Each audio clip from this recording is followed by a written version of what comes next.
Low self-esteem, that's a phenomenon experienced by many, especially young girls, uncomfortable with the way they look and feel. But a new initiative actually hopes to change all of this. Launched recently in partnership with the Basic Education Department, the Dove Self-Esteem Project provides online resources to help people become more positive about how they look. Well, to tell us more, we're joined this morning by educational psychologist Dr. Tshepiso Matentjie. She's here to tell us how all of this is going to work. Doc, good morning. Thank you. Welcome to our couch. I know you normally have people on the couch with you.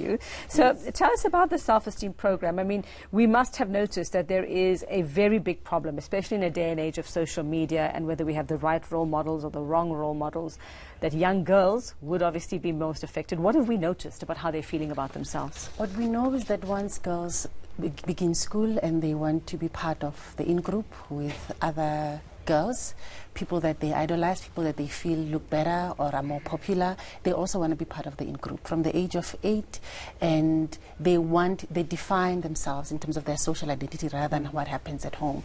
And then they become more vulnerable to the opinions of other people, especially their own peer group. And what we notice that in their peer interactions, they pick up certain things, certain messages that are actually very negative about who they are because they don't fit in. And that damages the self-esteem. Let alone the fact that they are in school, the child may be struggling with academic issues, they may be struggling with attention, but also there may also be issues at home. But what happens is that as the child grows up and they become more self-aware, they begin to recognize where there's problems and they internalize those problems and the self-esteem goes down. But also because they engage with boys, they engage with other people, with adults, we want all different sectors of the communities to speak to each other, not just girls only. We're also focusing on boys, we're focusing on adults. We want there to be an intergenerational conversation, not just located in the school and limited there, but to also happen within the communities and at home about what is self-esteem and what are the things that we take for granted that actually impact it. So this program, how does it work? These are online classes. Yes. So what happens? I mean, who's directing this program? Yes. They get online and what happens? Yes. It's actually online resources. Okay. So a person can go onto the DSEP website and download material, and particularly to help them figure out how to start the conversation about body image, about self-esteem, about confidence, about the things that are affecting the child in terms of who they are, and the types of activities that we know they struggle with. We've got issues around bullying, cyberbullying. We know that kids struggle with body image, whether because of their developing slowly or too quickly, whether they are popular, they are liked, or they fit in. They struggle also with some of the issues that are happening at home that they are internalizing. They struggle with fitting in terms of school, in terms of academic performance. So we've got a series of activities that anybody can actually download, particularly somebody who recognizes that they need to learn and they need to change the way that they do things, and they want to share their experiences. Because it's not just about sitting the child and saying, so I see you're not feeling good about yourself. Why is that? It doesn't begin that way. First of all, you're not a professional to do that. But even if you were, you also want to do it in a way that is non-threatening. You want to be able to find things that hooks in the child and is actually relatable to them. So the activities on the website, the resources that are there, there's a whole lot of research as well that supports it, allows you to be able to strategize how you can work with the child. So it's not just a whole lot of reading. I mean, you're not going to expect like 7, 8-year-olds to go through, bits of advice like that. What is it? Is it questionnaires? Is it in fact games? some of them are case studies. We've got one case study, for example, about a boy child, Lubanzi, who looks at somebody else, is with another friend and looks at somebody else and thinks, I wish I was as buff as that guy. That's a boy. Boys go through that a lot. Yeah. But that conversation opens the thing about how do you feel about the fact that you do not have boobs when everybody else around you has boobs? How do you feel about the fact that your hair is krus rather than long and wavy? How do you feel about the fact that you are not as popular because you don't dress in the same fashion when you compare yourself to your role models who are idols in the media, in the entertainment industry? So those conversations begin there. We use the case study to access the child and then for them to share their own experiences, their feelings, what they've gone through and how they believe they behave. It is important to have the conversations to allow that access in a safe space, because we know the kids, boys and girls who struggle with self-esteem, they self-harm. Yeah. They cut themselves, they sniff It's funny becoming more and more things, serious. they are committing suicide. So we want to have these conversations before it's too late. So does it need to be adult supervised, this kind of interaction or getting into the program? Or Look, do we just leave kids? No. to do it on their own? We are hoping for an intergenerational conversation, because in fact there are tips on how to enter the conversation, how to facilitate it, how to make it non-threatening. And you need a certain level of maturity to be able to do that, emotional intelligence to do that. And also an awareness of how the child is reacting to you in terms of the non-verbals, so that you are not bombarding and threatening them.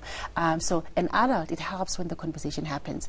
But also you can have it with a group of kids. At church, you can have it when the kids are visiting. You can give it in multiple activity. settings. Okay. Yes. Yeah. Now, is there sort of like an age that you're targeting? Is there a range? From the age of 8 to 17. We are specifically targeting girls, but we know that they don't exist in isolation. Yeah. So you also want to include boys. We also are targeting adults, because adults are perpetrators of things that damage children's self-esteem. Yes. We carry our own baggage and foist it onto our children. Absolutely. You have issues with maths, and you tell your child how difficult maths is, and you wonder why she's anxious about maths. Yes. Well, I tell my children how useless I was, but they're very good at it, so it's fine. So how do we know at the end of this what a child or a teenager has actually gotten out of this, that they've managed to get something out of it? And how do we know that there's been maybe some kind of shift in how they... I love that question. Now, the thing is, a well-adjusted child will not just agree to everything you say. Okay. They will talk back. Okay. They'll have an opinion. They will also be able to recognize who they are and how they are different and okay with being different to somebody else and to you.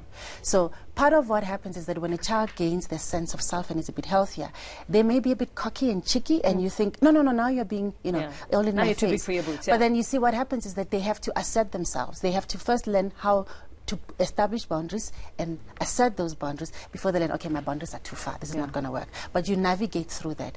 But they also have the confidence to be able to stand up for themselves when they're being bullied, when there's peer pressure. They'll be able to tell you, because now you've created the safe environment.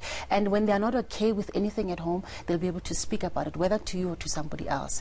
It is important that we get them to that stage. And then they'll feel good about themselves, even about the things that they're not happy about within themselves. Now, this sounds like something we should be doing in the classroom. This sounds like something that should be part of the school curriculum or program. Is it? Are there plans to make it? Look, it is. That's why Dove has partnered with the Department of Basic Education, that it's happening within the classroom. However, the goal of the DSEP project is that it's not just limited to the classroom. When you're brushing teeth this morning with your kids, have this conversation. When you're having breakfast, why you insist on oat bran instead of something else that is sugary, have the conversation about what it has to do with weight and whatever.